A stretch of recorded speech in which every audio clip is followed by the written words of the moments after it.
to Murder of Crones. We are three Gen X women talking about living life in the patriarchy through an intersectional feminist lens. And I am your host, Sabrina. And I'm Jen. And I'm Corey. And today we are doing part 2 of sexual myth. We found that our last episode was so interesting that we talked and talked and talked, and we needed to do a second part to this. Go So figure. go figure. We're doing it. Go figure. A juicy Yeah. topic. Yeah. So if you find yourself here and you haven't watched the first part to this, consider going back and starting from the beginning, because this has been quite the interesting journey around just how much we're not talking about this topic and how incredibly important it is to talk about long-term relationships and what sexuality looks like in them. Mm-hmm. It's so important. It really is. So we're doing myths, and I am naming a myth, and then Corey and Jen and myself are unpacking what those myths mean to us and how we feel about them.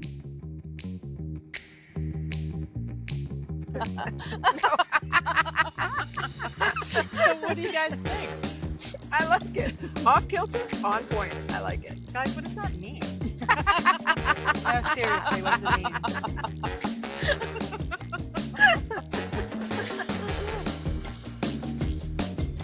So we are on myth 6, ladies. All right. Desire should look the same throughout life. We rarely talk about how desire changes with age. There's this unspoken expectation that if it was intense at 25, it should still look like that forever. Is that realistic or cruel? Thoughts, ladies? I think, I think desire has obviously changed quite a bit. I think for myself, I think it looks a little bit more, I don't know, there's a different depth to it. There's a different rawness to it. There's a different vulnerability to it. And I think that's what really brings the passion for me, that vulnerability, that just, no pretenses, just open, just, Yes. I don't know, putting oneself out there, which is different than it was back in my 20s. There's just more excitement and the newness of it. And, all that was desirable and passionate. But this is just pulling back the layers to who I am, who this other person is. And, it's exciting. Mm-hmm. Yeah. I think for me, I like the idea that we could ever maintain the same way. To me, it denies human growth and the depth of a relationship, right? Yeah. That we're not the same people that we were when we're 20, and nor would we want to be. That's not my goal, right? Do I miss my boobs when I was 20? Sure. But that's not the end all be all of my experience, right? So I think it has to change, and I want it to change. And I think a little bit like what Corey's maybe talking about too is I'm more comfortable in my own skin, but I'm also willing to be a little more vulnerable. I had more walls when I was 20, right? I had more performativeness, whereas now I'm not interested in any of that. I mean, it's easy for me to say I'm in a long-term relationship. You couldn't imagine going back to that. It would actually make me feel very distant from the person I'm with. Mm-hmm. Yeah, that all makes sense.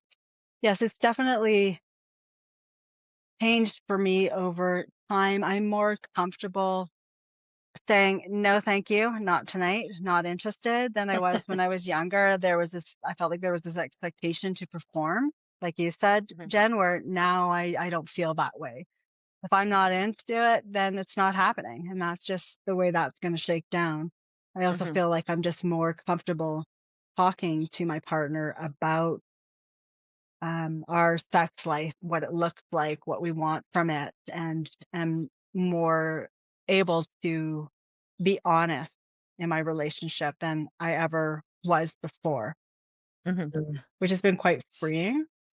Yeah. Yeah. So Perel is clear that eroticism evolves. She challenges the idea that passion belongs only to the youth and reframes desire as something creative, intentional, and adaptable across the lifespan. So you guys are right on par here. You can have a great conversation with Esther. Wouldn't that be lovely? Okay, so myth 7. Men want sex more than women. Hmm. We grow up hearing that men are the high desire ones and women are the gatekeepers. Do you actually think that's biologically true or socially trained? Well, you're asking a queer person that. Doesn't mean you don't You have an maybe have the opinion. So, you have the no, I do best have an insight, opinion. Corey. I do have an opinion, and I think that's a bunch of bullshit. Yeah. I think that I heard at one point that this actually they studied the sexual behaviors of gay women versus straight women, and they find that gay women are just as promiscuous and sexually motivated as men we typically see in straight relationships. The difference is that there's a little bit more faith that your partner's going to get you there. Like I think in the straight women community, we have a lot of men that we have to take care of business. The amount of women that I know that are in relationships that still say my partner never gets me there, and I'm shocked, which is like horrifying. I think it's a biological need for both partners, for both genders. I think that there is more inherent risk for women in that, like, we are not only potentially getting pregnant, right, but also I think we are making ourselves vulnerable to somebody and not necessarily getting anything out of that if your partner's not good, right? So, I mean, I like to think that the younger generation is maybe better at this than our generation, the Gen Xers Yeah. that existed in the pre-internet age. But I don't think inherently our biological desires are any different. hmm Yeah, good answers. Huh. So what differs most, according to science, is how desire is expressed. So sex research shows there are two different types of responses. Mm, There's spontaneous desire and responsive desire. And these mm, categories are not gender specific.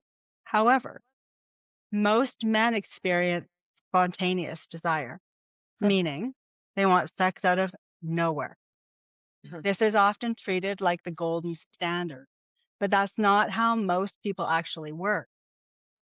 Many women experience responsive desire, especially in long-term relationships, meaning desire emerges after arousal and intimacy, which is often mislabeled as a woman having low libido, which I think is so interesting. Yeah, that's But a in fascinating fact, point. yeah, but in fact, it is normal, healthy, and all too often misunderstood as dysfunction, Mm, right? So, yeah. women need a little bit more to get interested, but then that's treated as a woman having low libido because they're not spontaneously into it. And then that Mhm, leads to all kinds of shaming, in relationships, or can lead to shaming in relationships because a woman requires more stimulus. Well, Yeah. I think to me, this is the difference between feeling it in your body versus feeling it in your mind. That you need to get your brain into the right place where you're receptive and you're excited and engaged, which I think is a Yeah. very common thing for women. Not that we don't ever feel it in our bodies, but hmm I think a lot of the time our brain plays a very big role.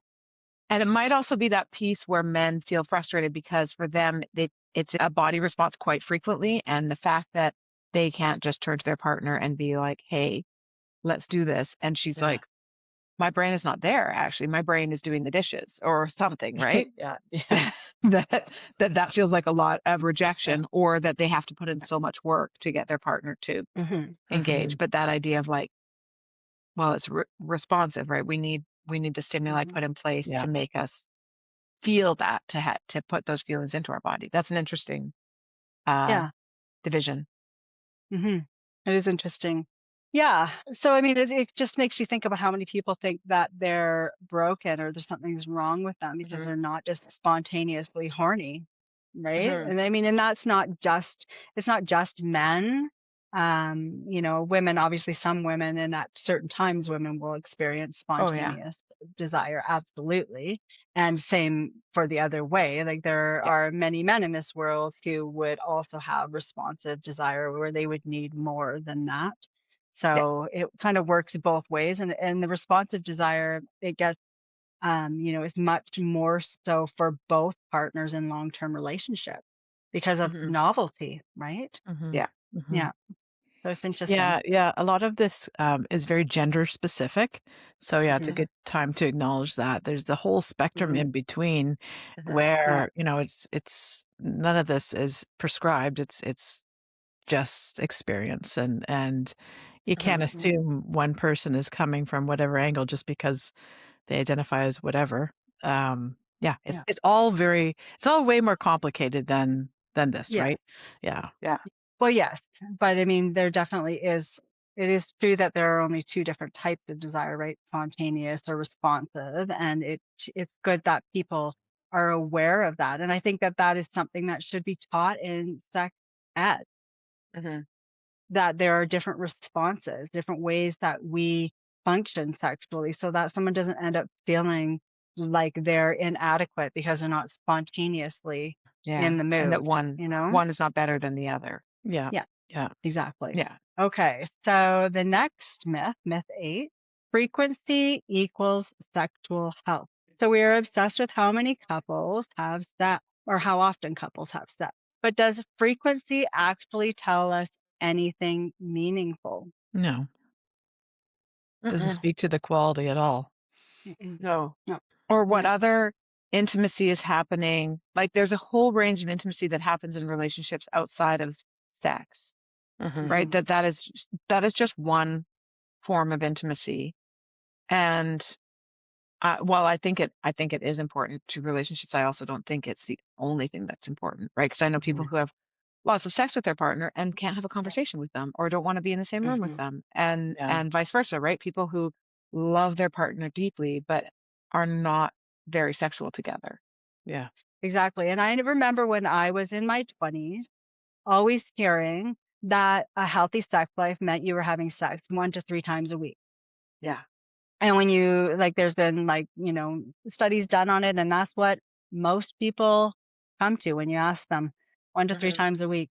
That And reminds me of, being in the shopping lines and all the magazines, and it's like yeah, Cosmopolitan says that, this yeah, says that, Vanity Fair says this, and it's just like yeah, all yeah, these things that have really fucked us up. Yeah. yeah, right? Yeah.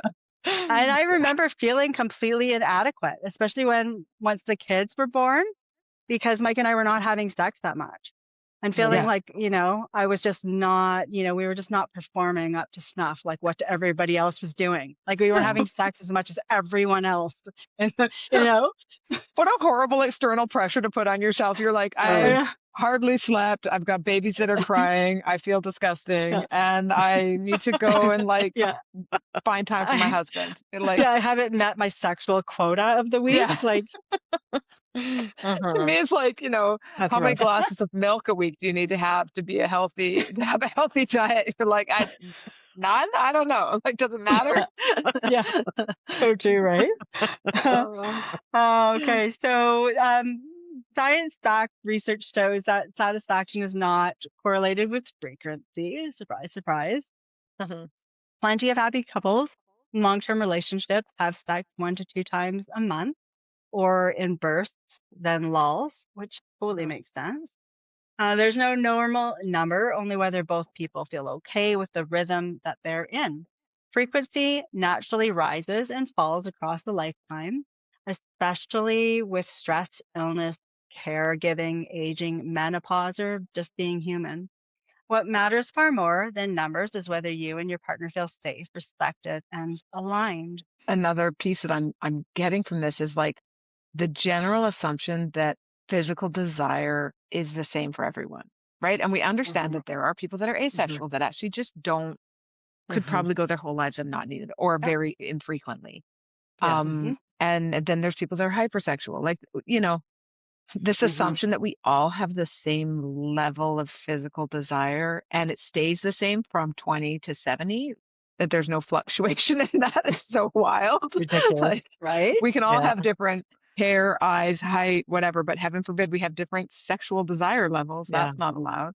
It's interesting to me too, like in doing this research, how many couples, within a year of their relationship Mhm, really stop engaging in sexual activity but stay together. That's mhm, not something that I realized was a thing. Wow. mhm. Yeah, yeah. And they stayed together, right? Because Yeah. and I wouldn't say, like, I've met some couples like that and they're not happy about it, but they're also not talking about it. Yeah. Well, I There's know that people, silence.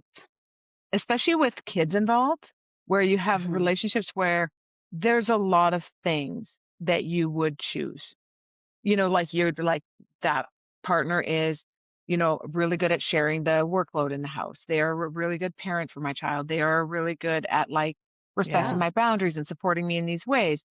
It's just this one piece. And is that sufficient to divorce, Yeah. or to like split up like that?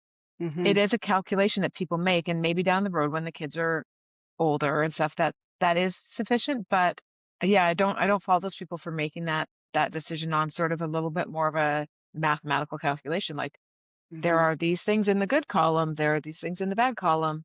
These by Mhm. far outweigh Yeah. that, right? Well, yeah, because we choose our partner for many reasons. Most of them Hmm. are, because they align with us in Yeah, our moral conduct, what we want our life to look like financially, what we want, just overall in our life. And, yeah, sex is a small part of that. For some people, maybe smaller. And it might also be like, when the kids leave, when we empty nest, you see a lot of divorce happening.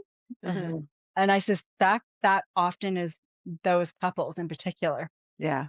I was Yeah. just thinking a little bit off topic, but I wonder how things have changed with the sedentary lifestyles that people today have. Um, Mm. the distraction with technology and just um, kind of pulling away from people. And I mean, that would hugely impact desire. So when you say, after a year of relationship, people can drift away and not have sex or not have sex as often, I wonder how it's changed given our present day world Yeah, with yeah, those that's an contributing interesting point, Corey. factors. Well, I think it really has changed. In the first episode of this, I was talking about because people aren't connected to community the way they used to be Yeah. and just don't have the supports in their life that used to just naturally happen. People find themselves alone and they're looking for their partner to fulfill Yeah. all different realms of their life. And that's just not realistic to get everything from one person. Yet that Mhm. is, in many cases what's expected and what's happening. Well, and the diversity of choice too, right? It's the sort of grass is greener idea of like what else is out there. If you Hmm. have easy Yeah. access to the entire world essentially as Yeah. options, and Hmm. you're looking at your partner and you're like, but like on my phone, look at, like, and not necessarily even on the dating apps, but just like, Mm. Yeah. The you grass is know, always greener. yeah, the internet shows you Yeah. Oh, a wide variety of options, especially if you've been successful on mhm. dating apps, you know how many Yeah. choices will come your way. Yeah, So, I know, right? It's an interesting point, Jen. Like dating is so different. And if you were wanting to cheat, it would be so much easier oh yeah, now. You can find apps or, dating apps where yeah, people are on there just to cheat. Totally. yeah, So it's just, yeah, kind of the Wild yeah. West out there because of the The internet. Ashley Madison of it all, right? The life is short, have an affair. Yeah, that's so crazy, right? When you think about all of that, for sure. Hmm. I can't Yeah, imagine going on a dating app to find someone to cheat with, though. I mean, it's just so Yeah. intentional. And the risk around getting caught. I mean, no, you're putting I know. To yourself me, out there on the market. So like to me, it's like cheating seems like if you saw somebody and you were so like captivated by them and you felt it was chemistry Yes, and you were like, exactly. then there's a spontaneity about it, this organic Yeah. nature to it. Whereas if you're just like, I am bored with my partner, I am going to find Yeah. somebody So more intentional. interesting. Like, yeah, Yeah. the Yeah. deliberate nature of like, So I weird. plan on cheating. Yeah. It's, Yeah, it's pretty wild, hey? It's so yeah. wild. Okay, so myth 9. If you are not having sex in your relationship, is it over? And I know we've touched on that, but let's Mm. like look at that a little bit closer. Hmm. Well, no, we know no. It Mhm. doesn't have to be over. I'm inclined to say like a little bit somewhere in between. Like depends on what we're talking about. If you are, I mean, obviously, and also there's different types of relationships, right? Whereas Yeah. people we talked about, Mhm. choose consciously to stay in a relationship that is not sexually fulfilling. In those circumstances, you're consciously choosing that. Mhm. But if you are looking at sort of, is there a standard form of like romantic Mhm. partnership? I think sexual interactions should be part of that to some degree, but like not say that you can't go months without any, like sexual intercourse or anything, and it's still Mhm. fine. Like people go Yeah. through things, like even for us in menopause, I'm sure we've all had moments like I had a whole year where Mhm. I was getting 3 to 4 hours of sleep a night and it was broken sleep at that. I was exhausted. It's really hard to like Mhm. feel anything beyond complete dread about your whole life when you're that Mhm. tired, right? Yeah. So, if you're having a year long dry spell, okay, that's fine. If it's like 5, 6 years and you're actively missing it and it's Yeah. not Mhm. there to me, then I'm like, that is a sign that there's something really wrong. Not that it can't be rekindled, Yeah. but Mhm. that is one indicator that things are there's a problem, right? There's a Mhm. problem that needs to be addressed. And maybe you are Mhm. choosing that anyway. I am aware of it. I am staying here because of all of these other things. Mhm. Okay. Mhm. Mhm. Yeah. But Yeah, I mean, yeah, like that, being a year into a relationship, mhm, and a young person early on in your life, and then becoming a sexless relationship versus being in a long-term relationship and going into dry spells, or even coming to a place where, hey, neither of you want it, and yeah. maybe that's okay. So, I mean, it's so Yeah. situational. It It is situational. It Yeah, depends, and I think it has to do too with your age. It can have a lot to do with your yeah, age, like how old yeah.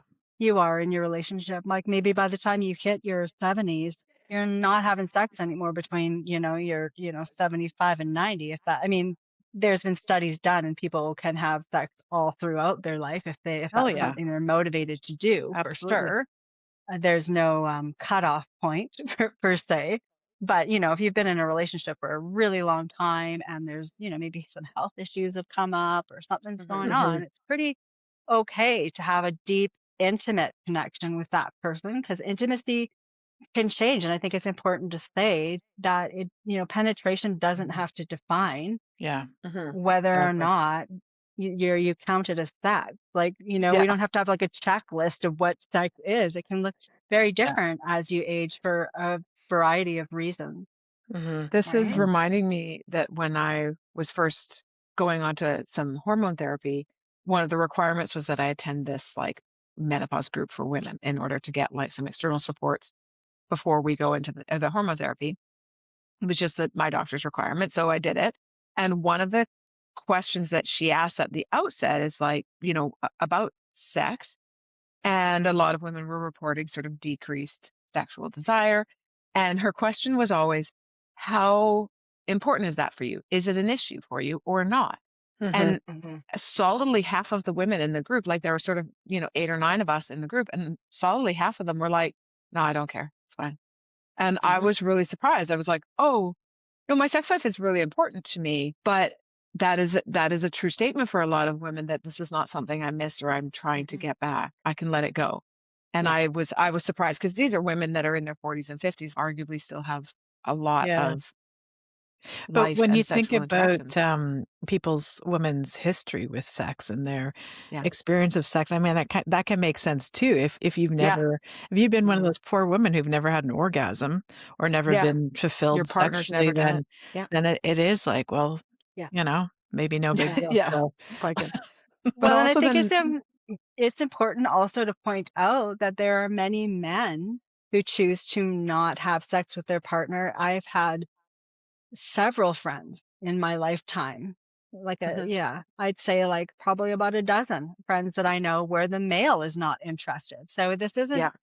this isn't gender specific either, right. right? I Mhm, mean, you're talking yeah. about your menopause group. But I just want to point out so Yeah, that yeah. it's not that women, it's not once again falling into the women Goes don't both have ways. a Yeah. high libido. It goes both ways. It goes with, Yeah. that works with queer couples, Yeah. it's right across the board. And that's the thing that's important to point out too, is Esther Perel's work is also with queer couples. Like her Yeah. research is right across the board with all genders and all types of relationships. It's not specific to one or the other, which is another reason that I chose her work, because I Mhm. wanted to represent everyone Yeah. I think that's a really equally. good point Yeah. because it's also true.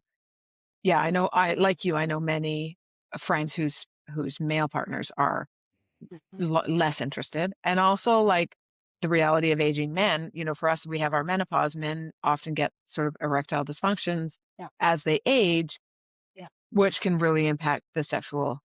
relationship, whether that's, like whether they're choosing that or not, right? Like they might have a lower libido or they might just actually be physically incapable. And that does not have to define your relationship. Yeah, and there can be the embarrassment about asking for erectile dysfunction pills, right? Our Yeah. Viagra and stuff. Like there's many a man who would not want to have that conversation with a doctor. Yeah. So, but Or once again, penetration doesn't have to be the only way that you're Yeah. that's what I was engaging going to with one say. another. Find Yeah, it another can way change. to please each other. It doesn't have Yeah, to be that, right? yeah, exactly. Yeah, so it's absolutely okay, as we discussed, for partners to shift from a sexual relationship to one that centers more around closeness, cuddling, hand holding, hugging, affectionate touch, as long as both people are genuinely comfortable with that change and it's mutual. In Mhm. fact, every day, non erotic physical intimacy is linked to positive mood, reduced stress, and emotional closeness between partners.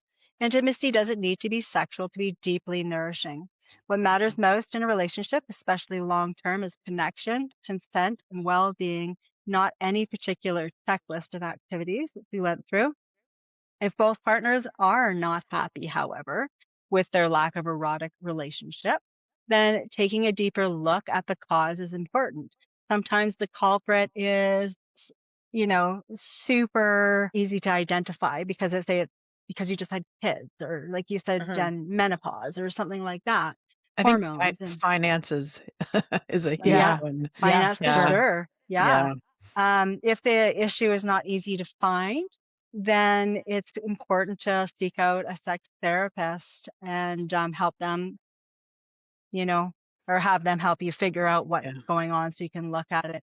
And one thing I noticed that right across the board, sex therapists were saying that by the time couples reach them, they wish that they had come a lot Yeah. sooner. They waited until right at the breaking point, right? Yeah. Yeah. Before they went and sought help. And going to see a sex therapist is the same as going to see a counselor for your mental health or a doctor for your physical health. Like these things are all Yeah. important to Yeah. address and look at. And I really think that what needs to change is the deafening silence and the shame around the topic.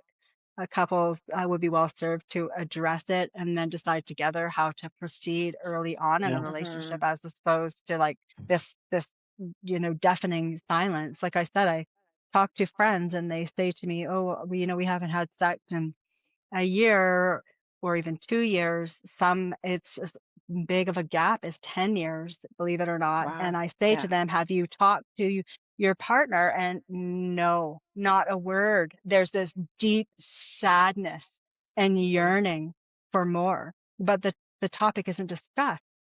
And Yeah. that is, that's too bad, right? Because if they could acknowledge that they were okay with the sex not being there and then develop a more profound, intimate connection with one another, they could still be satisfied, instead of, Yeah. these couples are often angry at each other as well as sad, because they haven't Mhm. talked about it. And so I think that's why I wanted to talk about this again. Like, I think that talking Mm, about that intimacy comes in all different ways. And it doesn't mhm, have to just be through eroticism and penetration and that type of thing. It depends on the individual, as we've touched on so much today, on what mhm, their individual needs are, what they want, what their expectations of a relationship are, or maybe what it's turned into as well as it changes along the way. mhm. Yeah. Right? Yeah, it Yeah. comes down to communication.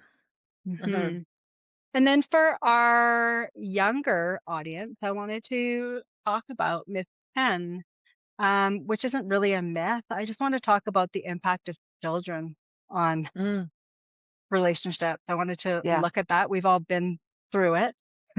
And that's a tricky one because you're usually at the peak of your sexuality when you're birthing Yeah. children. And then all of a sudden, there's this massive impact that it has on your life, Yeah. Mhm. It and you just both have does. lived it. Yeah. Yep. So I don't know if you guys had any advice around that for new parents or thoughts on it. I know for me, like the word I used was touched out.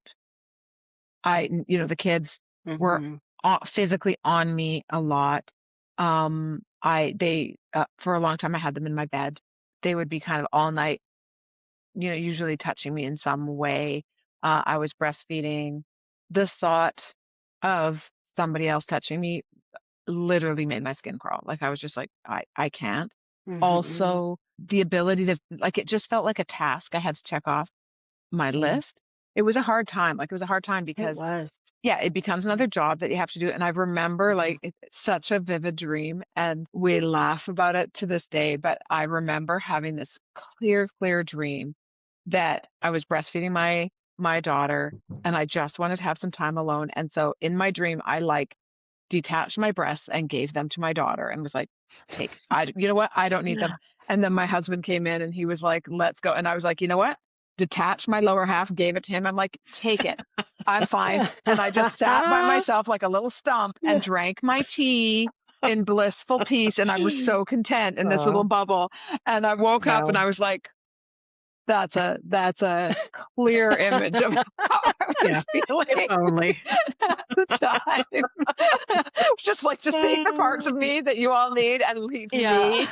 in peace. And Yeah. so, yeah, it can be hard. Like it can be really hard because raising children is exhausting and Yeah. it's physically Mhm. demanding, mentally demanding, and Yeah. also just like having little people, Mhm. like you finally get the baby to bed and your sleep is always interrupted. And Mhm. then you're trying to find time and then you're just starting to be intimate and like somebody cries or somebody walks into your Oh room my or gosh. whatever. And you're like, Yeah.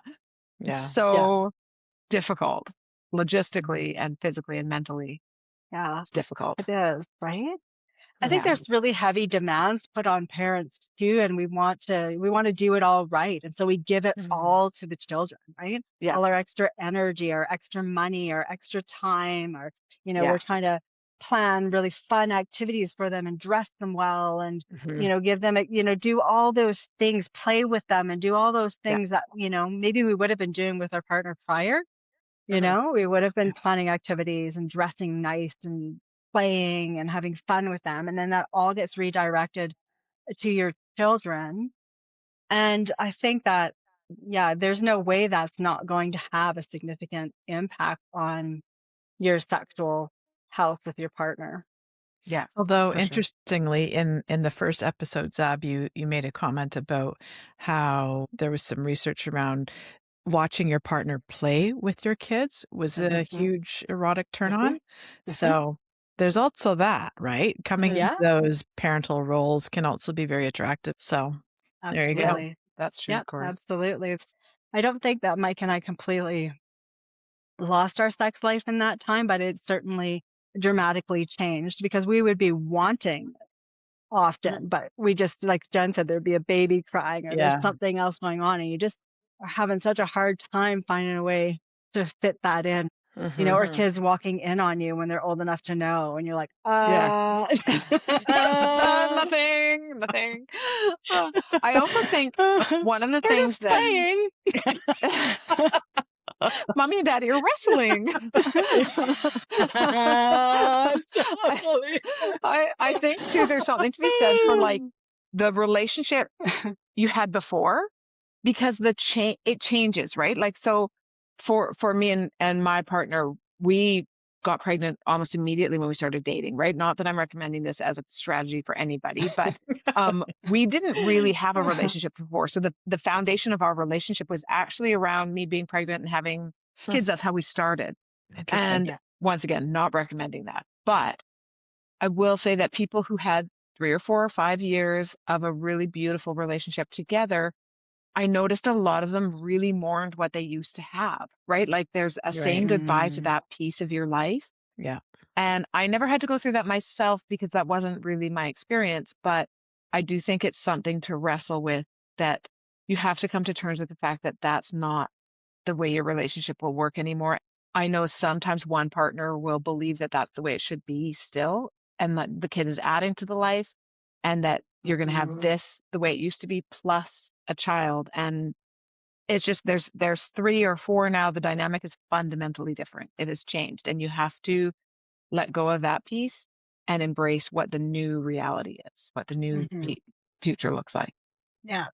I think like knowing it's okay to take time for yourself and your partner, Hmm. locking the bedroom door, Yeah. going out and doing something with just the two of you and leaving the children. I see a lot of guilt around that Yeah, with parents Mhm. yeah, but about it's just like okay. taking time for themselves, but do that Yeah. Yeah. because it's really important for your children if it's a possibility to have their parents be together and to see the parents thriving and carving out time for one Hmm. another, Mhm. right? It Yeah. is so invaluable for them to witness, when they get into a partnership, when they grow up, to see what It's that looks Yeah. like. healthy relationship modeling for sure. Yeah. Yeah. Seeing parents Yeah. that love each other and care about each other. Hmm. My experience was a little different. I didn't birth my children. My partner did, and I actually came into the kids' lives when they were 6 and 10. So, Mm. Hmm. very different. Well, my I do remember my partner having that just don't touch me. So sick of, kids Yeah. Yeah. crawling all over her, but yeah, very different experience because there was still the excitement of dating and being and so there was an intentionality with my partner in carving out that for her life, right? Right. Hmm. So we were able to have that as well as the family time and so forth and so on. It's a little And you different. came into it after the newborn, like really Exactly. intense Hmm. baby The stage where she's mania. actually, yeah, she's got some time to set aside for a Yeah. Yeah. relationship, which, Yeah. still has to be intentional and still a lot of work. Like 6 and 10 are still really young and really Totally. high Yeah. need, right? Yeah. And then you Yeah. you have to frame yourself around that too. But also for you, maybe a bit like me, your relationship was built around the fact that it was the four of you, not that it was you and her and then you Hmm. added the children later, right? So Yeah. your Yeah, that's similar your for sure. establishment of the relationship was Hmm. different. Yeah. Yeah, for sure. So interesting. So, Mm. Pearl, it's really interesting. She talks about how the child can take the erotic space for the parent, especially the mother. So think about how a mother tickles, knits, kisses, and Mhm. cuddles her baby. Then the parents, together, like we talked about this a bit, how they dress the children beautifully and they make sure they have new adventures and play with them. She argues it's not all that different from our behavior in the beginning of our relationships with our partners. And and in turn, the parents are running around in like old clothing and ungroomed and all Yeah. haggard, you know, and so I think that carving out time for yourself still is really valuable, and I think that's to me where the date night really does play a role because even if Mhm. you're not having sex at the end of that, at least you're fostering that intimacy with one another Yeah. still and putting that effort into doing something together. I think that that is incredibly valuable when your children are really young. Mhm. Yeah. because you literally have to carve out that time. Like, Yeah. it's not just available to you. Yeah, you're right. Yeah. And finding time for the two of you to be a team and just reconnect, right? Hmm. I Yeah. do remember for a little while thinking, what do we even talk about anymore? As the kids have grown, Yeah. obviously we still have a lot to talk about, but having those weekends where we go away sometimes, we do it once, maybe twice a year at that. Like Yeah. it's not like we're doing this all the time, but it is this nice time where we just hang out. And Hmm. I have a chance to remember like what I like about him, right? Like why I'm here, Mm. which Right. is useful. That's really important. Yeah, absolutely. So the last myth, which we've touched on lots through this, but let's unpack it a little further, is aging equals the end of eroticism. So culturally, we act like sexuality has an expiration date, especially for women. Mm. What do you guys think about that? I mean, I would say obviously not. We still have all of the same biological drives that we have from our early adulthood. And I think it changes, like it doesn't look the same. Mhm. And I Hmm. think there's a deep discomfort culturally, especially North American again, like maybe not even Hmm. European and not Yeah. certainly not in other cultures, but like seeing like older people as sexual beings is Yeah. deeply uncomfortable. And so, yeah, I think that's a myth we like to tell ourselves because it means we don't have to like look at this reality. And I think that's unfortunate. Yeah. I know it's Mhm. interesting, right? Like I would have never thought when I was in my 20s that somebody in their 50s or 60s was still having sex at Yeah. all. Like that just wouldn't even like that doesn't Wow. happen, Yeah. It's only the But it 20-year-olds that get to do it. yeah, right?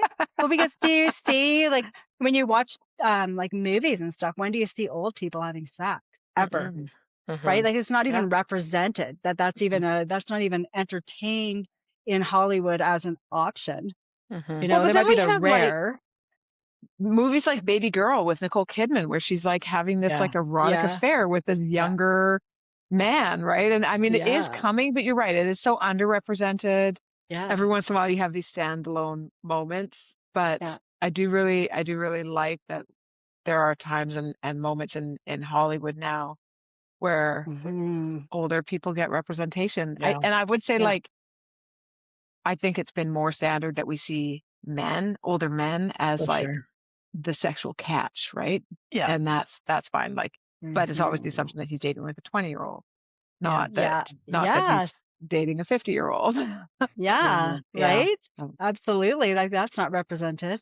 I just watched mhm. this great movie called The Baltimorean, and it's a 2025, and it's just that a older woman and this younger man falls for her, and it's a Uh, great movie. Like the filming set, it sort of feels like a 1990s sort of filming oh, fun. style.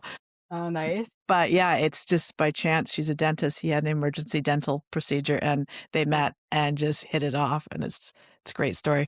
But yeah, usually the tables are turned there for sure, for sure. Hmm. Mhm. Yeah. Mm, I know. It's nice to see that being represented a little bit and being thought of yeah, yeah, Yeah. in Hollywood because it's definitely puts a stigma on being an older woman and not having any kind of sexual life or yeah. wanting a sexual life, and it's not realistic.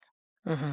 Well, Hmm. I also think too, like, I think recently I've seen more and more beautiful older women. Like there is this idea of like Hmm. fashion and makeup and hair and all the stuff that they Hmm. are still vibrant, alive beings that you can consider as sexual beings, right? Whereas Yeah. I feel in the 80s especially, like once you think about the Golden Girls, guys. Think about the Golden Girls. Like Yes, they're I in their know. 40s and I'm like, They were what? in their 50s in that. They were supposed to be Okay, in their 50s sorry. in that show.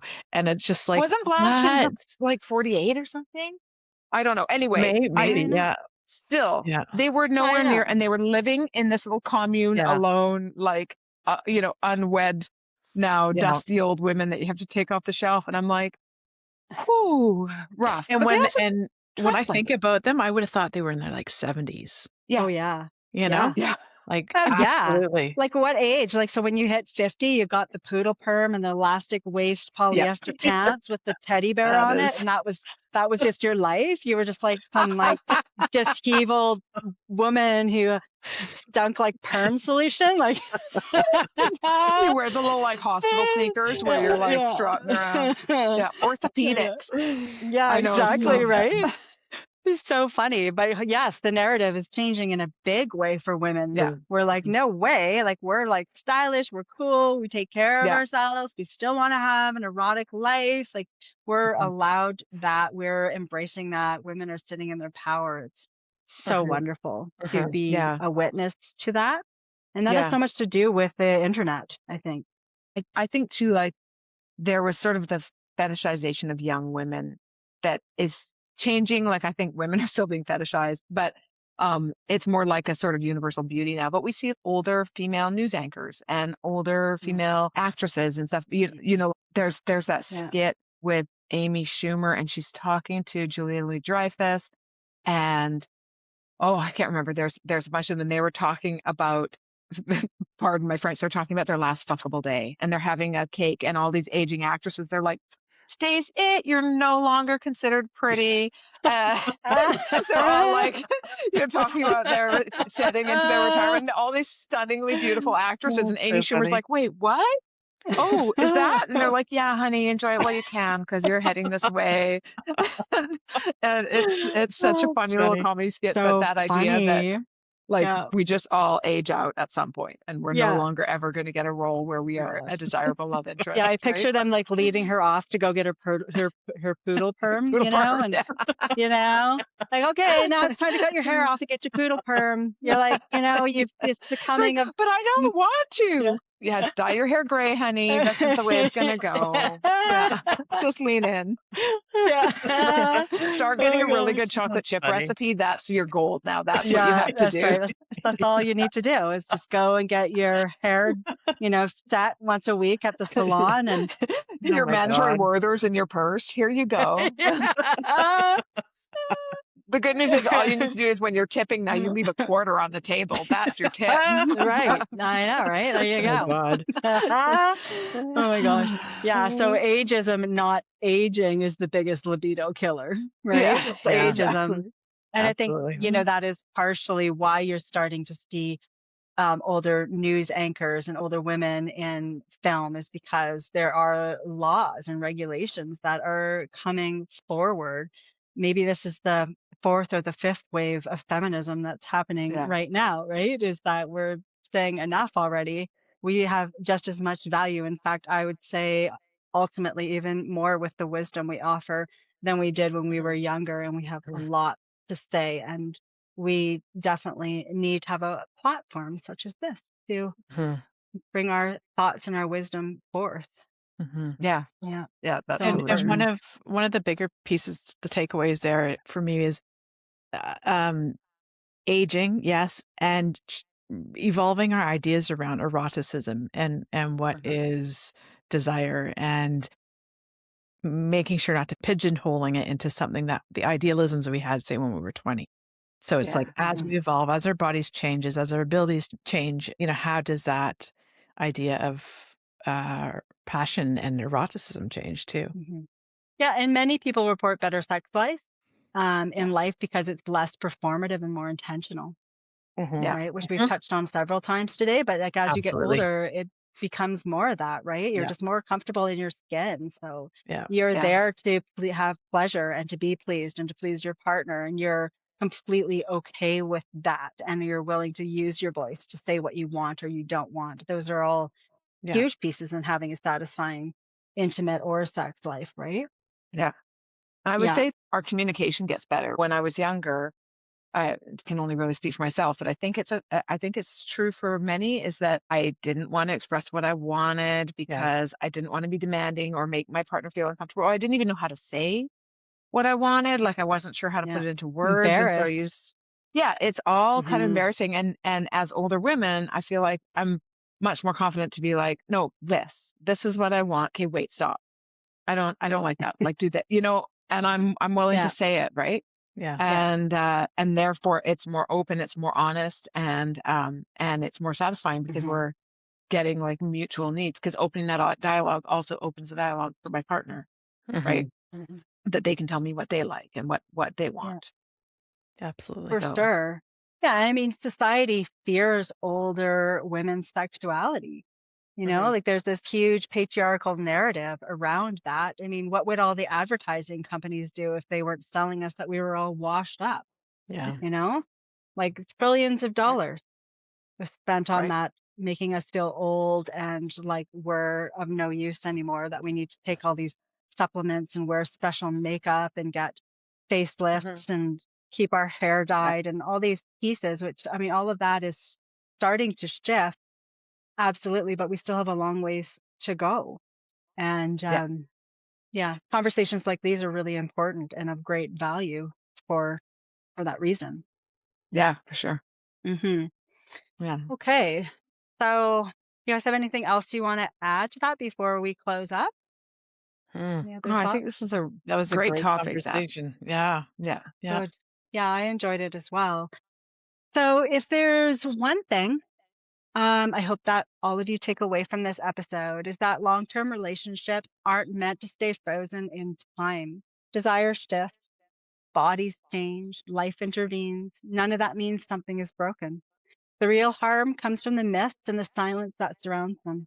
The idea that passion should be effortless, that aging ends eroticism, or that love and desire must always move in sync. Letting go of those stories doesn't mean giving up on intimacy. It means making room for a more honest, spacious version of it, one rooted in choice, curiosity, and self respect. Hmm. Mhm. So that was wonderful. I really enjoyed talking this through Yeah. with both of you. Yeah.